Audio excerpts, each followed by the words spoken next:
সবাইকে স্বাগত জানাই আমাদের সাধারণ জ্ঞানের এই ধারাবাহিক কুইজ প্রতিযোগিতা কুইজ 2025-এ।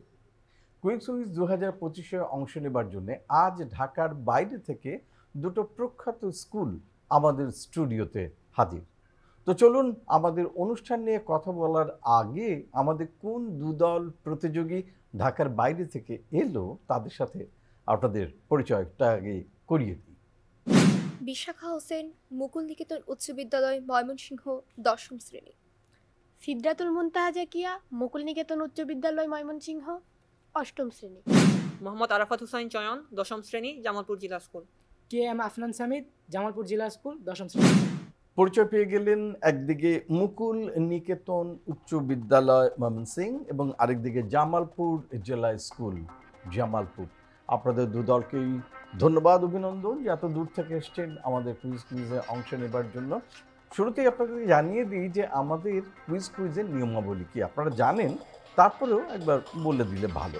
আমরা দুটো রাউন্ডে বিভক্ত করেছি আমাদের পুরো কুইজটাকে। একটি হচ্ছে অডিও ভিজুয়াল রাউন্ড এবং আরেকটি হচ্ছে quick quiz round. Quick quiz রাউন্ডে আমরা 1 মিনিটে 10টা প্রশ্ন করি। আমরা যেসব বিষয় থেকে প্রশ্ন করব সেগুলো হচ্ছে বাংলাদেশ, খেলাধুলা, সাহিত্য, সংস্কৃতি, বিজ্ঞান, তথ্য প্রযুক্তি, ভূগোল, ইতিহাস, সাম্প্রতিক বিশ্ব থেকে। নাম্বারিংয়ের বেলায় যেটা করব যে বিষয়ভিত্তিক যে প্রশ্নগুলো আমরা করব অডিও ভিজুয়াল রাউন্ডে, প্রতিটি সঠিক উত্তরের জন্য থাকবে 10 নম্বর, ভুল হলে জরিমানা 5 নম্বর। আর কুইক কুইজে থাকবে প্রতিটি সঠিক উত্তরের জন্য 5 নম্বর, ভুল হলে কোনো নম্বর কাটা যাবে না। অডিও ভিজুয়াল রাউন্ড মানে প্রথম রাউন্ডের বেলায় যেটা হবে, দু দলের সামনে বাজার আছে, যারা আগে বাজার চাপবেন তারা সুযোগ পাবেন উত্তর দেবার। আর কুইক কুইজ রাউন্ডে বাজার চাপতে হবে না, কারণ 10টা প্রশ্ন দলগতভাবেই আমরা করব। এই হচ্ছে আমাদের অনুষ্ঠানের নিয়ম। ক্লিয়ার? তাহলে শুরু করি আমাদের আজকের মূল কুইজ। প্রথমেই আমাদের যে বিষয়টি আসছে সেটি হচ্ছে বাংলাদেশ। বাংলাদেশ থেকে প্রথম প্রশ্ন আসছে আমাদের পর্দায়। বাংলাদেশ কৃষি প্রধান দেশ। কৃষিকাজ ও ফসল উৎপাদনে সহায়তার জন্য রাষ্ট্রীয়ভাবে একটি প্রতিষ্ঠান আছে যারা কাজ করছেন এবং কৃষি গবেষণায় তারা গুরুত্বপূর্ণ ভূমিকা পালন করছেন। প্রশ্ন হচ্ছে বাংলাদেশের কোন রাষ্ট্রীয় প্রতিষ্ঠান কৃষি গবেষণায় নিয়োজিত আছে? কি নাম এই সরকারি প্রতিষ্ঠান? সবার আগে বাজার টেস্ট করছেন জামালপুর জেলা স্কুল। জামালপুর জেলা স্কুল, আপনাদের উত্তর বিএজিসি।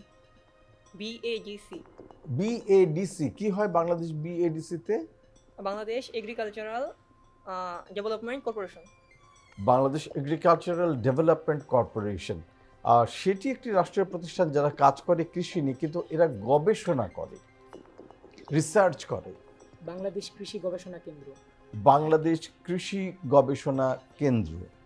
আচ্ছা, দেখে নিই আপনাদের উত্তর সঠিক কিনা। আমাদের কম্পিউটার বলছে এটা সঠিক উত্তর হচ্ছে বাংলাদেশ কৃষি গবেষণা institute, Bangladesh agricultural research institute.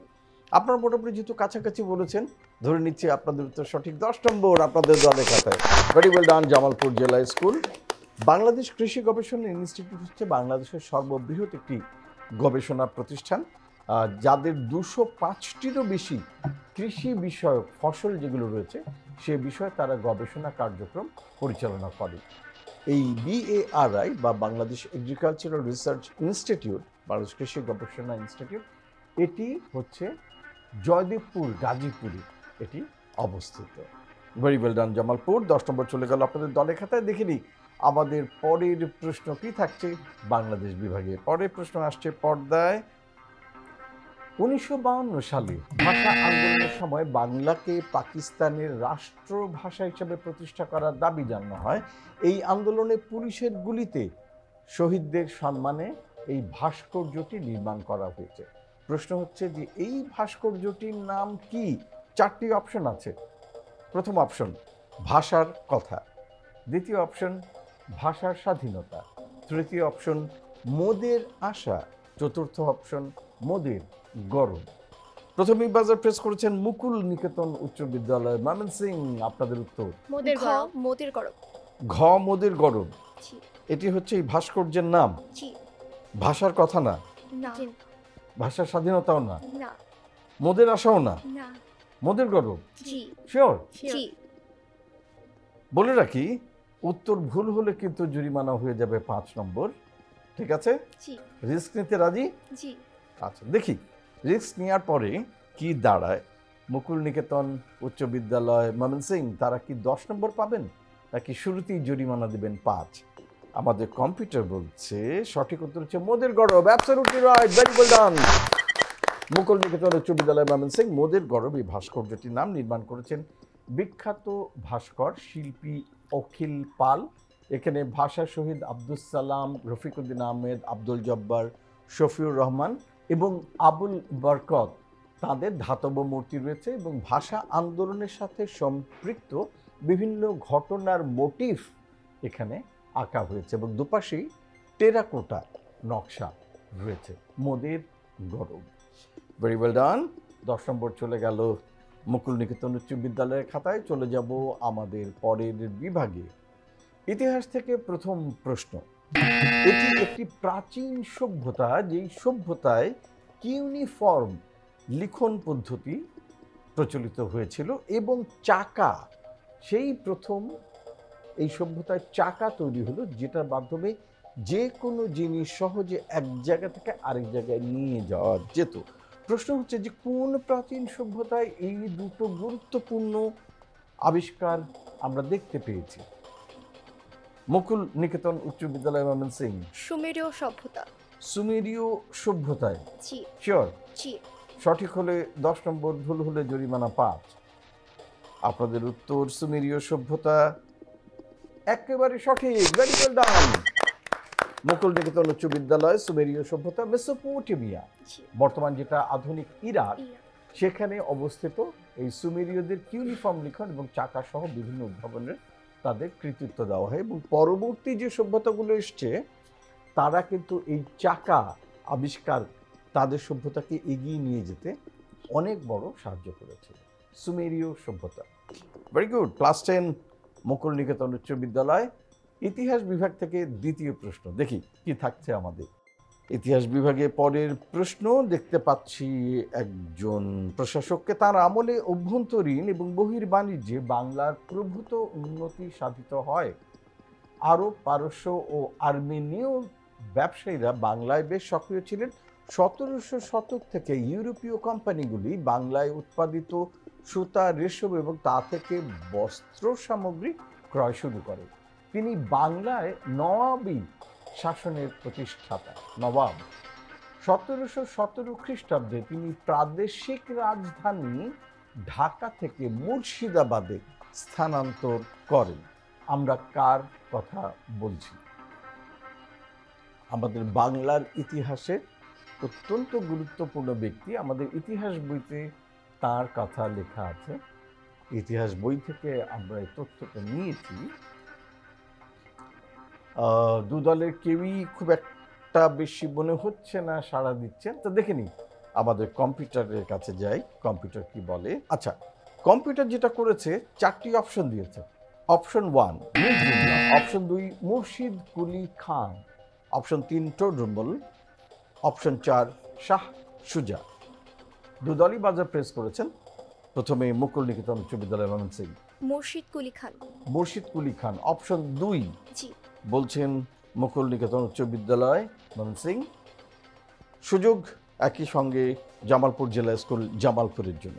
Jamalpur জেলা স্কুল, আপনাদের উত্তর?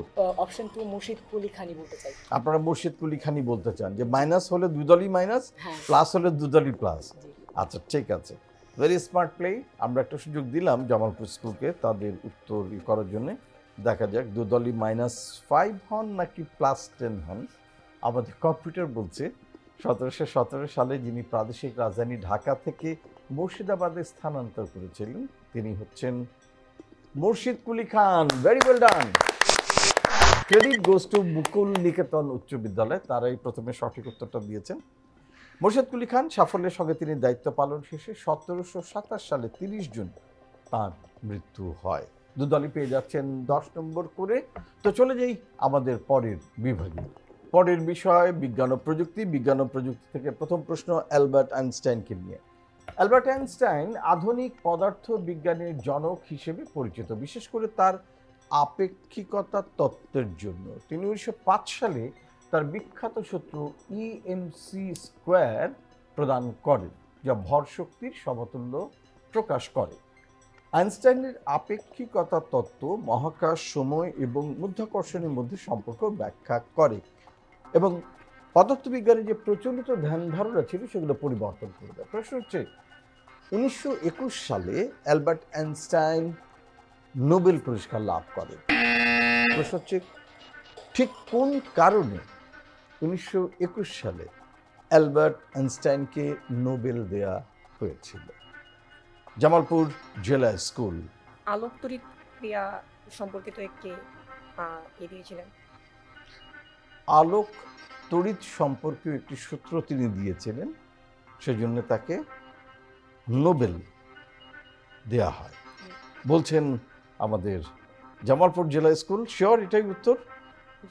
নিশ্চিত? আচ্ছা, দেখে নিই এটাই নিশ্চিত উত্তর কিনা। আমাদের কম্পিউটার কি বলে? আমাদের কম্পিউটার বলছে এটা সঠিক উত্তর হচ্ছে, মানে উত্তরটা যদি সঠিক হয় জামালপুরে, তাহলে তারা 10 নম্বর পাবেন। 1921 সালে তিনি ফটো ইলেকট্রিক প্রভাব, যেটা বাংলা করলে দাঁড়ায় আলোক তড়িৎ ক্রিয়া। অ্যাবসলিউটলি রাইট, জামালপুর জেলা স্কুল, সম্পূর্ণ সঠিক উত্তর। আলোক তড়িৎ ক্রিয়া প্রতিপাদন আবিষ্কারের জন্য আইনস্টাইন এই নোবেল পুরস্কার লাভ করেন। পরের প্রশ্ন দেখা যাক কি আছে আমাদের জন্য। পরের প্রশ্ন আসছে পর্দায়। 1961 সালের 12 এপ্রিল মহাকাশচারী ইউরি গ্যাগারিন প্রথম মানুষ হিসেবে মহাকাশে যান।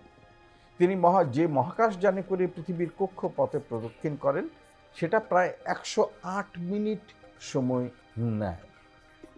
ইউরি গ্যাগারিনের এই মিশন মহাকাশ গবেষণা একটা নতুন যুগের সূচনা করে এবং সোভিয়েত ইউনিয়ন এবং যুক্তরাষ্ট্রের মধ্যে একটা দারুণ প্রতিযোগিতা ছিল যে মহাকাশে কে আগে যাবে, কে সাফল্য অর্জন করবে। এই যুদ্ধে জিতে যায় হচ্ছে এই সোভিয়েত ইউনিয়ন। প্রশ্ন হচ্ছে যে মহাকাশযানে করে ইউরি গ্যাগারিন মহাকাশ ভ্রমণ করলেন, সেটির নাম কি ছিল? সেটা ছবিটা আমরা দেখতে পাচ্ছি। এই মহাকাশযানে করে তিনি গিয়েছিলেন, সেটির নাম কি ছিল? সবার আগে বাজার প্রেস করেছেন এ পাশে মুকুল নিকেতন উচ্চ বিদ্যালয় ময়মনসিংহ।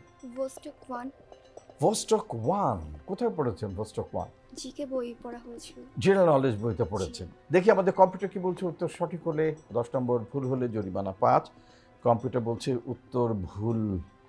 ভুল না, সঠিক উত্তর Vostok 1। Very well done, very well done. Mukul Niketan উচ্চ বিদ্যালয় ময়মনসিংহ, ভোস্টক 1 এটি ছিল মহাকাশটির নাম। এবং এই ক্যাপসুলটি, মহাকাশযানটি ক্যাপসুলের মতন দেখছে এবং এটাতে মাত্র একজনই যেতে পারতেন, একজনেরই বসার জন্য এটা ডিজাইন করা হয়েছিল। ইউরি গ্যাগারিনকে প্রথমবারের মতো নিম্ন পৃথিবী কক্ষপথে নিয়ে যায় এই ভোস্টক 1 এবং নিরাপদে ফিরিয়ে আনে। Very well done, very well ডান। শেষ হলো বিজ্ঞান থেকে দুটি প্রশ্ন। চলে যাই আমাদের পরের বিষয়। আমাদের পরের বিষয় শিল্প, সাহিত্য, সংস্কৃতি। দেখতে পাচ্ছি একজন বিখ্যাত সাহিত্যিকের ছবি। তার একটি বিখ্যাত উপন্যাস হচ্ছে চাঁদের পাহাড় এবং সেই চাঁদের পাহাড়ের বিখ্যাত চরিত্র হচ্ছে শঙ্কর। এই উপন্যাসটি 1937 সালে প্রথম প্রকাশিত হয় এবং গল্পে যেভাবে বলা আছে যে শঙ্কর, যিনি প্রধান চরিত্র, তিনি একজন তরুণ বাঙালি। অ্যাডভেঞ্চারের খোঁজে তিনি আফ্রিকার জঙ্গলে যান, সেখানে চাকরি করতে যান এবং বিভিন্ন রকম বিপদ তিনি মোকাবেলা করেন, বিভিন্ন রকম চ্যালেঞ্জ মোকাবেলা করেন। এবং চাঁদের পাহাড়ি উপন্যাসটি অ্যাডভেঞ্চার জনরাতে শাখায় অত্যন্ত জনপ্রিয়। প্রশ্ন হচ্ছে চাঁদের পাহাড় এই উপন্যাসটি কোন লেখক লিখেছেন? সবার আগে বাজার প্রেস করেছেন জামালপুর জেলা স্কুল। বিভূতিভূষণ বন্দ্যোপাধ্যায়। বিভূতিভূষণ বন্দ্যোপাধ্যায়, নিশ্চিত এটি বিভূতিভূষণ বন্দ্যোপাধ্যায়? দেখে নিই আমাদের কম্পিউটার কি বলে। উত্তর সঠিক হলে 10 নম্বর জামালপুর জেলা স্কুলে জেনে, ভুল হলে জরিমানা 5। কম্পিউটার বলছে বিভূতিভূষণ বন্দ্যোপাধ্যায়, একেবারে সঠিক উত্তর।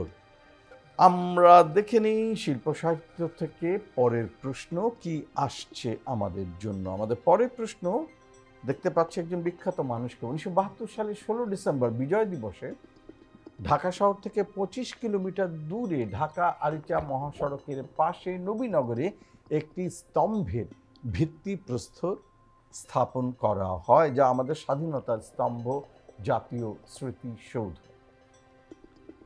প্রশ্ন হচ্ছে জাতীয় স্মৃতিসৌধের স্থপতিকে, যিনি স্থপতি তাকেই আমরা ছবিতে দেখতে পাচ্ছি আমাদের জাতীয় স্মৃতিসৌধের সামনে তিনি দাঁড়িয়ে আছেন। প্রশ্ন হচ্ছে প্রখ্যাত এই স্থপতির নাম কি? সবার আগে বাজার প্রেস করেছেন জামালপুর জেলা স্কুল। মইনুল হাসান। মইনুল হাসান। শিওর? জি শিওর। দেখে নেই আপনাদের উত্তর সঠিক কিনা। আমাদের কম্পিউটার বলছে তিনি হচ্ছেন স্থপতি সৈয়দ মাইনুল হোসেন। সঠিক উত্তর, আমি ধরে নিচ্ছি সঠিক উত্তর। ভেরি ওয়েল ডান। জামালপুর জেলা স্কুল 10 নম্বর চলে গেল আপনাদের দলের খাতায়। স্থপতি সৈয়দ মাইনুল হোসেন, তিনি এই চমৎকার আমাদের এই জাতীয় স্মৃতিসৌধের স্তম্ভটি নির্মাণ করেছিলেন। ভেরি ওয়েল ডান। সাহিত্য বিভাগ থেকে দুটি প্রশ্ন করা শেষ। চলে যাই আমাদের পরের বিষয়। আমাদের পরের বিষয় ভূগোল, এবং ভূগোল থেকে আসছে প্রথম প্রশ্ন। বায়ুমণ্ডলের অনেকগুলি স্তর আছে। এই স্তর, যে স্তরের কথা আমরা বলছি, এই স্তরে ঝড় বৃষ্টি থাকে না, সেজন্যে এই স্তরের মধ্যে দিয়ে নিরাপদে বিমান চলাচল করতে পারে। বায়ু প্রবাহ থাকে না বলে জেট ইঞ্জিন বিমানের ধোঁয়া পুঞ্জ আকারে, অনেকটা মেঘের মতন, সাদা দাগের মতন দেখা যায় আকাশে তাকালে। প্রশ্ন হচ্ছে জেট বিমান বায়ুমণ্ডলে কোন স্তর দিয়ে চলাচল করে? কারণ এই স্তর দিয়ে চলাচল করলে বায়ুর প্রেশার কম থাকে এবং অনেক দ্রুত গতিতে কম জ্বালানি খরচে বিমানগুলো চলাচল করতে পারে এবং মেঘ, ঝড় এগুলো মোকাবেলা করতে হয় না। কোনো দলকেই দেখা যাচ্ছে না এগিয়ে আসছেন। দেখিনি আমাদের কম্পিউটার কি বলে। আমাদের কম্পিউটার বলছে এটি হচ্ছে স্ট্র্যাটোস্ফিয়ার বা স্ট্র্যাটোস মণ্ডল। অনেকে এটাকে বলে থাকেন শান্ত মণ্ডল, কারণ যেহেতু এখানে ঝড় বৃষ্টি নেই, কোনো কিছু নেই, একেবারেই শান্ত এই মণ্ডলটি, যে শান্ত মণ্ডল বলা হয়। যেটি বলছিলেন যে বায়ুমণ্ডল থেকে, এইটি হচ্ছে পৃথিবী থেকে এই বায়ুমণ্ডলের স্তর 12 থেকে 15 কিলোমিটার যে লেভেলটা আছে, 39,000 থেকে 49,104 ফিটের মধ্যবর্তী এর অবস্থান। অলরাইট, ভূগোল বিভাগের দ্বিতীয় প্রশ্নে আমরা চলে যাই, দেখি কি অপেক্ষা করছে আমাদের জন্য। আমাদের পরের প্রশ্ন আসছে পর্দায়। জাতিসংঘের ছবি দেখতে পাচ্ছি। 1952 সালে জাতিসংঘের উদ্বোধন হয়। জাতিসংঘ একটি আন্তঃরাষ্ট্রীয় সংস্থা, বিশ্বশান্তি, নিরাপত্তা, মানবাধিকার এবং সামাজিক ও অর্থনৈতিক উন্নয়ন নিয়ে কাজ করে। 193টি সদস্য রাষ্ট্র নিয়ে গঠিত এই জাতিসংঘ। প্রশ্ন হচ্ছে যে জাতিসংঘের সদর দপ্তরে যেতে হলে আমাদের কোন শহরে যেতে হবে? সবার আগে বাজার প্রেস করে জামালপুর জেলা school. Jamalpur. New York. New ইয়র্কে যেতে হবে। আচ্ছা, কেমন করে জানলেন যে নিউ ইয়র্কে যেতে হবে? এটা আমাদের বই, আর কি আমাদের যে বাংলাদেশের বিশ্বপরিচিতি বই রয়েছে সেটাতেই রয়েছে। সেখানে এটা আছে, তথ্যটা দেওয়া আছে। দেখা যাক এই উত্তরটি সঠিক কিনা, যে জাতিসংঘে যেতে হলে আমাদের নিউ ইয়র্কে যেতে হবে। নিউ ইয়র্কটা কোথায়, কোন রাষ্ট্রে? যুক্তরাষ্ট্র। মার্কিন যুক্তরাষ্ট্রে। আচ্ছা, দেখি আমাদের কম্পিউটার কি বলে। কম্পিউটার বলছে জাতিসংঘের সদর দপ্তর নিউ ইয়র্ক শহরে ম্যানহাটনে অবস্থিত। অ্যাবসলিউটলি রাইট, ভেরি ওয়েল ডান। নিউ ইয়র্ক শহরে অবস্থিত জাতিসংঘের এই সদর দপ্তর। ভেরি ওয়েল ডান। 10 নম্বর চলে গেল জামালপুর জেলা স্কুলের খাতায়। মুকুল নিকেতন উচ্চ বিদ্যালয় ময়মনসিংহ। আপনাদের সাথে একটু গল্প করি, আপনাদের সম্পর্কে একটু জানতে চাই। প্রথমে বিশাখা হোসেন, আপনার কাছে জানতে চাইবো যে আপনি বড় হয়ে কি হতে চান? আমি বড় হয়ে আইনজীবী হতে চাই। আইনজীবী কেন? সবাই তো ডাক্তার, ইঞ্জিনিয়ার হতে চায়। আমার কাছে মূলত আইন বিষয়টা খুব আমাকে আকর্ষণ করে, এবং আমি ছোট থেকেই আইন বা এই ধরনের বিষয়গুলোর প্রতি একটু মনোযোগী বেশি। এবং আমরা দেখি যে আমাদের দেশে অধিকাংশ মানুষ হচ্ছে যে ডাক্তার, ইঞ্জিনিয়ার হওয়ার পেছনে ছোটে, এবং সায়েন্স সাবজেক্টটাকেই তারা মূলত একটি ভালো সাবজেক্ট হিসেবে দেখে। তো সে জায়গা থেকে মূলত আমি চাই আইনজীবী হতে। এবং একই সাথে আমাদের দেশে একটি কথা প্রচলিত রয়েছে যে আমাদের দেশে আইনজীবীরা সৎ নন। তো আমি মানুষের সেই ভুলটি ভাঙাতে চাই যে আইনজীবীও সৎভাবে সেবা প্রদান করতে পারে। বাহ, খুব চমৎকার। আসলে সকল পেশাতেই সৎ এবং অসৎ আছেন, কিন্তু আমাদের অনেক বেশি করে সৎ মানুষ দরকার। কারণ আইন এমন একটি সেবা, বেশিরভাগ ক্ষেত্রে দেখা যায় যে যারা দুর্বল, অসহায় বা যারা অপরাধী নন, তারা আইনের মার প্যাচে পড়ে নিঃস্ব হয়ে যান বা শাস্তি ভোগ করেন। সুতরাং আমরা যদি কিছু সৎ, কিছু ভালো আইনজীবী পাই, যারা অত্যন্ত ভালোভাবে আইন জানেন এবং সাধারণ মানুষের জন্য সেবায় এগিয়ে আসেন, তাহলে নিশ্চয়ই করে যে আইনের যে অপব্যবহার হচ্ছে এবং নিরীহ মানুষ আইনের মাধ্যমে তারা তাহলে ক্ষতিগ্রস্ত হওয়ার হাত থেকে বেঁচে যাবে। খুবই মহৎ একটা চিন্তা আপনার, বিশাখা, এবং প্রার্থনা করি যে আপনি একজন আগামী দিনে অনেক বড় আইনজীবী হয়ে ওঠেন। সিদরাতুল মুনতাহা, আপনি আছেন আমাদের সাথে, 8ম শ্রেণীর ছাত্রী। আপনার কি ইচ্ছা, কি হতে চান বড় হয়ে? নিউরোসার্জন হতে চাই। নিউরোসার্জন? আরে বাবা! আর ডাক্তার ইঞ্জিনিয়ার হতে চায়, লোকে সাধারণত বলে যে আমি ডাক্তার হতে চাই, কিন্তু ডাক্তারির অনেকগুলো শাখা আছে, কিন্তু নিউরোসার্জন খুবই স্পেশালাইজড একটা বিষয়। তো এত কিছু ছেড়ে নিউরোসার্জন কেন? জি, নিউরোসার্জন ছোটবেলা থেকে আমাকে খুব আকৃষ্ট করে। কেন? আর হচ্ছে একটা ঘটনা, যেটা আমার আম্মু ছোটবেলায় ছিল, নিউরো নার্ভ নিয়ে একটা প্রবলেম ছিল, তো আচ্ছা। সেটা নিয়ে অনেক ভোগান্তির শিকার হয়েছিল। তো আমি চাই যেন অন্য কোনো মানুষ এইভাবে ভোগান্তির শিকার না হয়, এটাই আরে আমার বাহ, ইচ্ছা। অত্যন্ত মহৎ একটা চিন্তা। নিজের মাকে দেখেছেন যে নিউরো সমস্যায় দীর্ঘদিন ধরে ভুগতে, উনি এখন সুস্থ আছেন? জি আলহামদুলিল্লাহ। উনি সার্জারি করা হয়েছে? সার্জারি করা সার্জারি পরে? সাকসেস। আচ্ছা, বাহ। তো সেজন্য আপনার মনে হচ্ছে আমার মায়ের মতন এরকম যারা আছেন, যারা নিউরো সমস্যায় ভুগছেন, তাদের নিউরো সমস্যাগুলোকে সার্জারি করে আমি ঠিক করতে চাই। যেভাবে আমার মা সুস্থ হয়েছেন, এরকম আমাদের দেশের যারা এরকম অসুস্থ আছেন তাদের আমি সুস্থ দেখতে চাই। জি, এই চিকিৎসা যেন সহজলভ্য হয় সেই প্রচেষ্টাই আমি করব। এটা যেন সহজলভ্য হয় এবং সাধারণ মানুষ যেন এই এই চিকিৎসার চিকিৎসাটা আওতায় আসলে অনেক এক্সপেন্সিভ, আমি চাই না খুবই ব্যয়বহুল। সবাই এটার জন্য ভোগান্তির শিকার।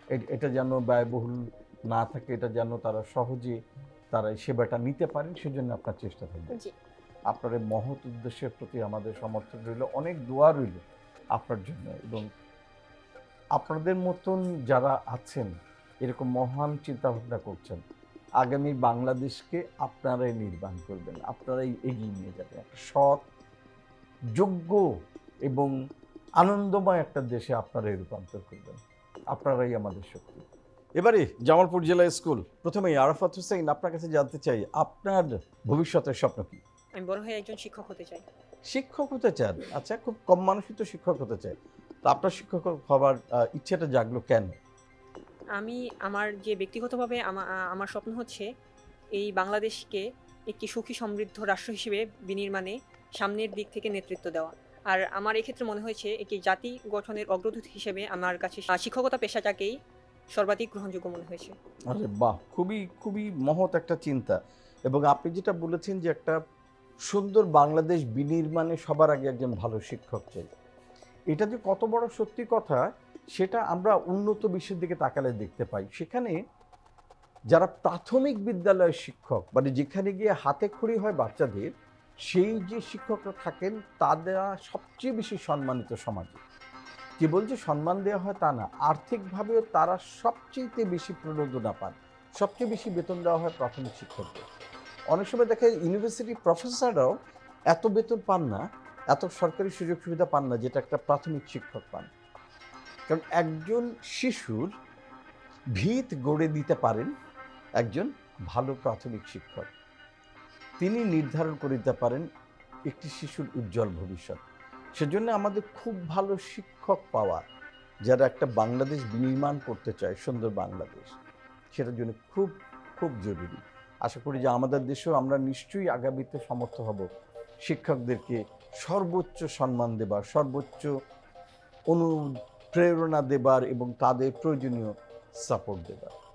ভেরি গুড, ভেরি ওয়েল ডান। আসতে চাই এই পাশে আফনান, আপনার কাছে আপনার কি স্বপ্ন? টেকনোলজির প্রতি আমার ছোটোবেলা থেকে একটা ঝোঁক ছিল। যখন আমি স্কুলে ভর্তি হইনি তখনই মামার থেকে কম্পিউটার চালানো শেখা হয়, তো কম্পিউটারে গেম খেলতাম। তো আস্তে আস্তে যখন বড় হই তখন এই ঝোঁকটা এমন পর্যায়ে দাঁড়ায় যে আমি নিজের একটা গেম তৈরি করতে চাই, এরকম একটা ইচ্ছা ছিল। তো আমার বলতে গেলে এটাই আমার ইচ্ছা যে আমি বড় হয়ে একজন অ্যাপ ডেভেলপার হতে চাই, অ্যাপ ডেভেলপিং শিখতে চাই এবং অ্যাপ ডেভেলপার হয়ে একটি নিজের যেই অ্যাপ ডেভেলপিং কোম্পানি আছে সেটি দাঁড়া করাতে চাই। পাশাপাশি আমার আরেকটা ইচ্ছা আছে, সেটা হচ্ছে যে আমি আমার দেশের জন্য বা পৃথিবীর জন্য এমন কিছু করে যেতে চাই যেন মানুষ আমাকে মনে রাখে। তো এখন আমার একটা ইচ্ছা আছে, যেটা হচ্ছে যে আমার যেই অ্যাপ ডেভেলপিংয়ের যে স্বপ্নটা, আমি এমন একটা অ্যাপ ডেভেলপ করতে চাই যার মাধ্যমে আমি সমাজকে সেবা দিতে পারবো সর্বোচ্চ উপায়ে, সর্বোচ্চভাবে যেন আমি সমাজকে সেবা দিতে পারি, যেন এর মাধ্যমে সমাজ কি ধরনের সেবা দিতে চান, কি মনে হয়? আচ্ছা, একটা আইডিয়া দিই। ধরেন যে আমাদের সমাজে তো অনেক সময় আমরা নানা ধরনের সমস্যা দেখি। এখন ধরেন আমরা কোনো জায়গায় একটা অন্যায় দেখলাম, এখন সেটার প্রতিবাদ করতে আমরা অনেক সময় ভয় পাই যে আমি করলাম, এখন প্রতিবাদ করলাম, যদি আমার কোনো ক্ষতি হয় বা কেউ যদি আমাকে কিছু করে, তো এখন যদি আমার এমন একটা অ্যাপ থাকে যে জায়গায় আমি সেটার ভিডিও করে পাঠাতে আপলোড পারলাম, করে দিতে পারলাম। হয়তো হতে পারে সেটা সরাসরি পুলিশের কাছে চলে গেল বা সাধারণ মানুষ দেখলো এবং সে সেটার বিরুদ্ধে পদক্ষেপ সেখানে নেওয়া আমার গেল। পরিচয়টা গোপন রইল। হ্যাঁ, পরিচয়টা গোপন থাকলো। এখন এরকম হয়তো শুরু হচ্ছে, কারণ একই চিন্তা অনেকের মাথায় আসতে পারে, কিন্তু এটা আমার ব্যক্তিগতভাবে অনেক দিনের ইচ্ছা। এখন হয়তো আমি ছোট, এর জন্য এখনো কাজ শুরু করতে পারিনি, কিন্তু আমি চেষ্টা করব যখন যদি আমি বড় হই এবং বড় হয়ে যদি আল্লাহ আমাকে সেই সৌভাগ্য দেন, তাহলে শুধু এতটুকুই না, এটার যে ফ্যাসিলিটি আছে সেটাকে যেন সর্বোচ্চ পর্যায়ে নেওয়া যায়, যেন আমার সমাজের যে কোনো সমস্যার যে সমাধান, সেই সমাধানের জন্য আমি কাজে আসতে পারি এবং মানুষজন বাহ, যেন আমাকে খুবই মনে রাখে। খুবই মহৎ এবং চমৎকার আপনার ইচ্ছে, স্বপ্ন। প্রার্থনা করি যে আপনার স্বপ্ন যেন পূরণ হয়। ভেরি গুড, খুবই ভালো লাগলো আপনাদের কথা শুনে। জামালপুর জেলা স্কুল জামালপুর। তো আবার চলে যাই আমরা আমাদের প্রশ্নোত্তর পর্বে। আমাদের শেষ বিষয় অডিও ভিজুয়াল রাউন্ডের খেলাধুলা থেকে প্রথম প্রশ্ন। ফুটবল খেলায় আমরা প্রায় শুনি যে ফুটবল দল আজকে 4-4-2 পদ্ধতিতে খেলবে। প্রশ্ন হচ্ছে এই 4-4-2 পদ্ধতি বলতে আসলে কি বোঝায়? 1966 সালে বিশ্বকাপে ইংল্যান্ড যখন জয়লাভ করে তখন তারা এই পদ্ধতিতে খেলতো, 4-4-2 পদ্ধতিতে খেলতো। তারপর থেকে এটা খুবই জনপ্রিয় এই ফরমেশনটা। প্রশ্ন হচ্ছে এই 4-4-2 পদ্ধতিতে ফুটবল খেলা বলতে আসলে কি বোঝায়, এটার ব্যাখ্যাটা কি?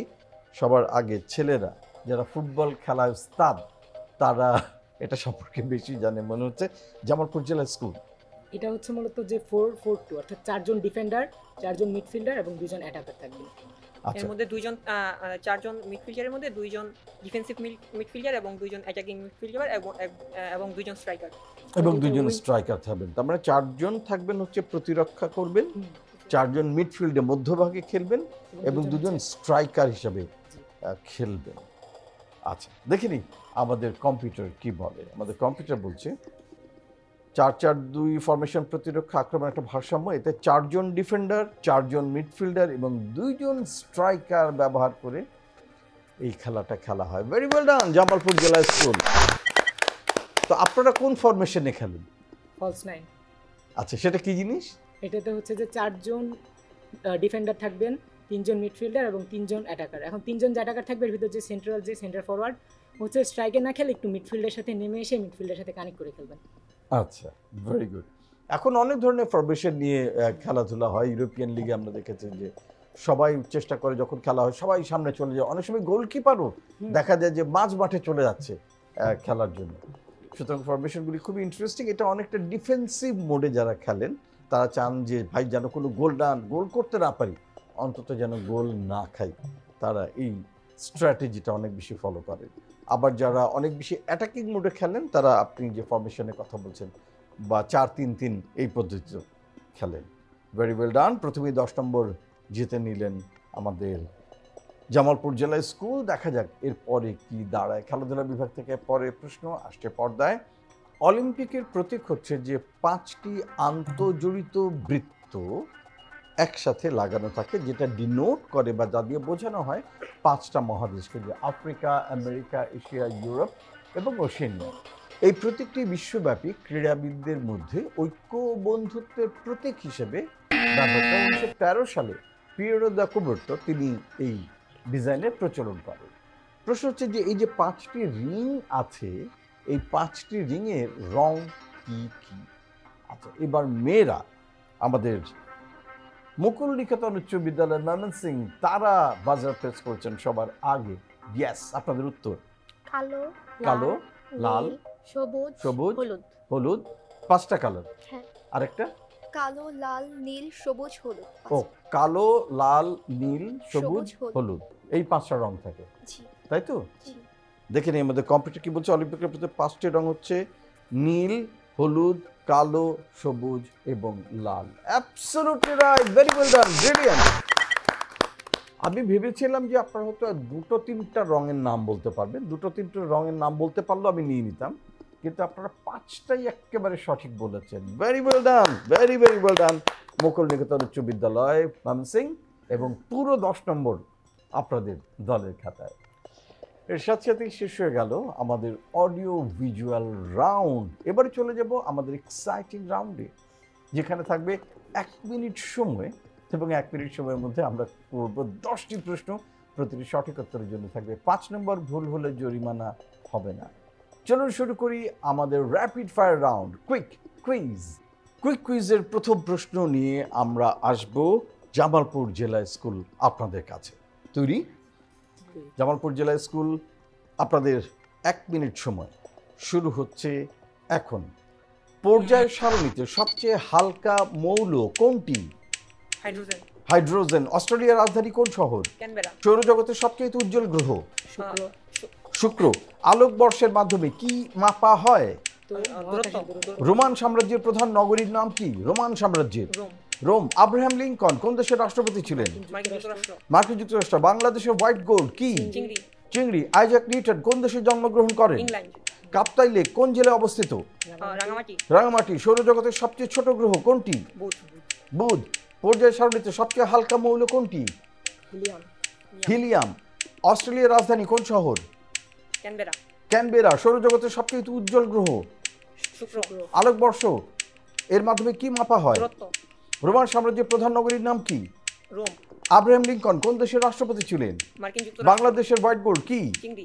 আইজাক নিউটন কোন দেশে জন্মগ্রহণ করেন? ইংল্যান্ড। কাপ্তাই লেক কোন জেলায় অবস্থিত? রাঙামাটি। সৌরজগতের সবচেয়ে ছোট গ্রহ কোনটি? এর সাথে সাথে শেষ হয়ে গেল 1 মিনিট সময়। দেখে নেই কটি প্রশ্নের উত্তর সঠিক দিলেন জামালপুর জেলা স্কুল জামালপুর। আমাদের কম্পিউটার বলছে পর্যায় সারণীতে সবচেয়ে হালকা মৌল হচ্ছে হাইড্রোজেন। অস্ট্রেলিয়ার রাজধানী ক্যানবেরা সঠিক উত্তর। সৌরজগতের সবচেয়ে উজ্জ্বল গ্রহ শুক্র সঠিক। আলোকবর্ষ মাপা হয় দূরত্ব। রোমান সাম্রাজ্যের প্রধান নগরী রোম। আব্রাহাম লিঙ্কন যুক্তরাষ্ট্রের রাষ্ট্রপতি। বাংলাদেশের হোয়াইট গোল্ড চিংড়ি।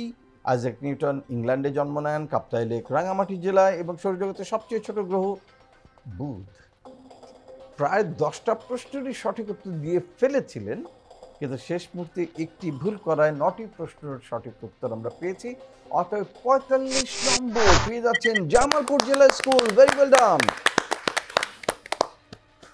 এবারে শেষ 1 মিনিট হচ্ছে মুকুল নিকেতন উচ্চ বিদ্যালয় ময়মনসিংহ আপনাদের জন্য। ঠিক আছে? তৈরি? আপনাদের 1 মিনিট সময় শুরু হচ্ছে এখন। কার্বন ডাই অক্সাইডের রাসায়নিক সূত্র কি? CO2। পিকাসো কোন শিল্পের জন্য বিখ্যাত ছিলেন? চিত্রশিল্প। চিত্রশিল্প। কোন অপারেটিং সিস্টেম আইফোনে ব্যবহৃত হয়? আইফোনে কোন অপারেটিং সিস্টেম ব্যবহৃত হয়? পাস। কানাডার রাজধানী কোন শহর? টরন্টো। টরন্টো। পানি কত ডিগ্রি সেলসিয়াসে জমে যায়? পানি 0 0 ডিগ্রিতে। সুরমা নদী কোন জেলায় অবস্থিত? সুরমা। পাস। প্রতিক্রিয়ার সমান এবং বিপরীত ক্রিয়া। প্রতিক্রিয়া সমান এবং বিপরীতমুখী কার সূত্র? নিউটন। নিউটন। আফ্রিকার বৃহত্তম জলপ্রপাত নায়াগ্রা। নায়াগ্রা। কোন গ্রহকে লাল গ্রহ বলা হয়? মঙ্গল। মঙ্গল। সূর্যের আলোতে কোন ভিটামিন আছে? ডি। ডি। কার্বন ডাই অক্সাইডের রাসায়নিক সূত্র কি? CO2। CO2। পিকাসো কোন শিল্পের জন্য বিখ্যাত ছিলেন? চিত্রশিল্প। কোন অপারেটিং সিস্টেম আইফোনে ব্যবহৃত হয়? কানাডার রাজধানী কোন শহর? টরন্টো। পানি কত ডিগ্রি সেলসিয়াসে জমে যায়? সুরমা নদী কোন জেলায় অবস্থিত? পাস। প্রতিক্রিয়া সমান এবং বিপরীতমুখী কার সূত্র? নিউটন। আফ্রিকার বৃহত্তম জলপ্রপাতের নাম কি? পাস। কোন গ্রহকে লাল? মঙ্গল। মঙ্গল। সূর্যের আলোতে কোন ভিটামিন আছে? Vitamin D. Vitamin D. এর সাথে সাথে শেষ হয়ে গেল। এখন সময় দেখে নিই কোনটি সঠিক উত্তর। কার্বন ডাই অক্সাইডের রাসায়নিক সূত্র CO2 সঠিক উত্তর। পিকাসো চিত্রকলার জন্য বিখ্যাত। আইফোনে যে অপারেটিং সিস্টেমটি ব্যবহৃত সেটি হচ্ছে iOS। কানাডার রাজধানী টরন্টো নয়, অটোয়া। পানি 0 ডিগ্রিতে জমে যায়। সুরমা নদী হচ্ছে সিলেটে, সুরমা। প্রতিক্রিয়া সমান বিপরীতমুখী কার সূত্র? নিউটনের। আফ্রিকার বৃহত্তম জলপ্রপাত হচ্ছে ভিক্টোরিয়া জলপ্রপাত। লাল গ্রহ হচ্ছে মঙ্গল গ্রহ। সূর্যের আলোতে ভিটামিন ডি সঠিক উত্তর। 6টি প্রশ্নের উত্তর আমরা পেয়েছি মুকুল নিকেতন উচ্চ বিদ্যালয় ময়মনসিংহ এর কাছ থেকে। অতএব তারা পেয়ে যাচ্ছেন 30 নম্বর। এর সাথে সাথে শেষ হয়ে গেল আজকে আমাদের কুইজ 2025। ফলাফল জানাবো, কিন্তু তার আগে জানিয়ে দিই যে আপনারা যারা আমাদের কুইজ 2025 সম্পর্কে জানতে চান, আপডেটেড থাকতে চান, তারা চাইলে আমাদের ফেসবুক পেজ সাবস্ক্রাইব করতে পারেন। আপনাকে যেটা করতে হবে, ফেসবুকে গিয়ে সার্চ দিতে হবে কুইজ, তাহলেই পেয়ে যাবেন আমাদের পেজ। সাবস্ক্রাইব করুন, আপডেটেড থাকুন। আর আজকে দেখেছেন যে ময়মনসিংহ থেকে এসছেন, জামালপুর থেকে এসছেন, দুটি দল ঢাকার বাইরে থেকে। চাইলে আপনারা যারা ঢাকার বাইরে আছেন কিংবা ঢাকার ভেতরে আছেন তারাও অংশ নিতে পারেন কুইজ 2025-এ। কীভাবে অংশ নেবেন? খুব সহজ। আপনাকে যেটা করতে হবে, প্রথমে আপনার স্কুল থেকে দুজন কুইজার নির্বাচন করতে হবে, তারপরে তাদের নাম, ঠিকানা, যোগাযোগের সমস্ত নাম্বার এই সব সহ আপনাদের স্কুলের প্যাডে প্রধান শিক্ষকের স্বাক্ষর সহ একটা আবেদন পাঠাতে হবে যে আপনারা অংশ নিতে চান। আপনাদের সেজন্য যেটা করতে হবে, আবেদন পাঠাতে হবে আমাদের এই ঠিকানায়। প্রযোজক কুইজ 2025, কক্ষ নম্বর 3023, বাংলাদেশ টেলিভিশন, রামপুরা, ঢাকা। পাঠিয়ে দিন এবং অংশ নিন আমাদের কুইজ 2025-এ। দেখতে দেখতে চলে এসেছি আমাদের অনুষ্ঠানের একেবারে শেষ প্রান্তে। জানিয়ে দিই যে ফাইনালি কোন দল কত স্কোর করলো। দেখা যাচ্ছে মুকুল নিকেতন উচ্চ বিদ্যালয় ময়মনসিংহের বিশাখা হোসেন 10ম শ্রেণীর ছাত্রী এবং সিদ্রাতুল মুনতাহা 8ম শ্রেণীর ছাত্রী, তারা দুজনে মিলে দলের জন্য অর্জন করেছেন সর্বমোট 80 নম্বর। অভিনন্দন মুকুল নিকেতন উচ্চ বিদ্যালয় ময়মনসিংহ। এদিকে জামালপুর জেলা স্কুল জামালপুরের মোহাম্মদ আরাফাত হুসাইন এবং KM আফনান সামিদ দুজনেই 10ম শ্রেণীর ছাত্র, তারা দুজনে মিলে অর্জন করেছেন সর্বমোট 115 নম্বর। অভিনন্দন জামালপুর জেলা স্কুল। ধন্যবাদ মুকুল নিকেতন উচ্চ বিদ্যালয়ে, ধন্যবাদ জামালপুর জেলা স্কুল। দারুণ আজকে একটা লড়াই হলো আপনাদের এবং আপনাদের কাছ থেকে অনেক কিছু জানলাম। দেখা হবে আগামী সপ্তাহে সেম টাইম সেম চ্যানেল আমাদের বাংলাদেশ টেলিভিশনের পর্দায় কুইজ 2025 নিয়ে। ততক্ষণ পর্যন্ত সুস্থ থাকুন, ভালো থাকুন, তথ্যের সঙ্গে থাকুন, জ্ঞানের সঙ্গে থাকুন, প্রযুক্তির সঙ্গে থাকুন। Happy freezing.